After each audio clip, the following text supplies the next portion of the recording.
ఉండాల్సిన చోట ఉండమనే కదా. హోమ్ మినిస్టర్ గారా? హోమ్ మినిస్టర్ గారు బాగోలేదని ఆ మధ్య పవన్ కళ్యాణ్ గారు చెప్పినట్టున్నాడుగా, ఉప ముఖ్యమంత్రి. ఆవిడేమో తప్పులేదు. మరి ఇప్పుడైనా పవన్ కళ్యాణ్ గారు ఇప్పుడైనా హోంశాఖ తీసుకుంటే బాగుంటుందని. ఎప్పుడు మాట మాటకి తీసుకుంటా తీసుకుంటా తీసుకుంటా అని రాష్ట్రం అంతానేమో అల్లకల్లోలం అయిపోతుంది. రాష్ట్రం అంతా బేభత్సాలు అయిపోతున్నాయి, హత్యలు అయిపోతున్నాయి. రాష్ట్రం అంతా కూడానేమో హత్యాచారాలు అన్నీ అయిపోతుంటే ఇంకెప్పుడు తీసుకుంటాడు ఆయన? నేను తీసుకుంటే కంట్రోల్లో పెడతా అన్నాడు. రేపులు చేసే వాళ్ళకి బెత్తం పుచ్చుకుని కొడతా అని చెప్పాడు.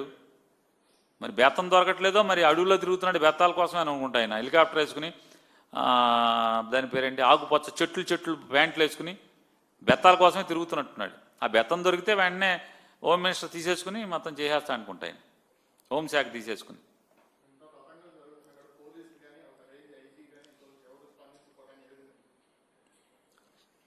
అంటే పోలీసుని స్వేచ్ఛగా వదిలితే 100% ఎట్టి పరిస్థితుల్లో పోలీస్ వ్యవస్థ ఇలా ఉండదు.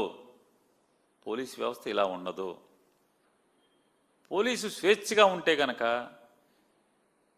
ఏ సప్త సముద్రాల అవతలు ఉన్నా, లేదా ఏదో చెప్తారుగా మనకి, ఎక్కడ కలుగులో దాక్కున్నా చుట్టుపట్టుకుని ఈడ్చుకొచ్చేటువంటి సత్తా స్తోమత ఇండియన్ పోలీస్, మరీ ప్రత్యేకించి ఆంధ్రప్రదేశ్ పోలీస్ వ్యవస్థ అంత సత్తా కలిగినటువంటి వ్యవస్థ. దురదృష్టం, నెత్తి మీద కూర్చున్నోడేమో ఉద్యోగం చేయబాకు, నేను చెప్పినట్టు చెయ్యి అంటే ఏం చేస్తారు పోలీసు? వైసీపీ వాడు ఇంట్లకాడ కాపలా కాయండి, వైసీపీ వాడు ఏం చేస్తున్నాడో చూడండి, వైసీపీ వాడు ధర్నా చేస్తున్నాడో ఎత్తి లోపలేండి, వైసీపీ వాడిని ఇంట్లోంచి బయట రానివ్వబాకండి, వైసీపీ వాడు ఎక్కడికి వెళ్తున్నాడో చూడండి. ఏంటి లా అండ్ ఆర్డర్ చూసేది ఎవడు?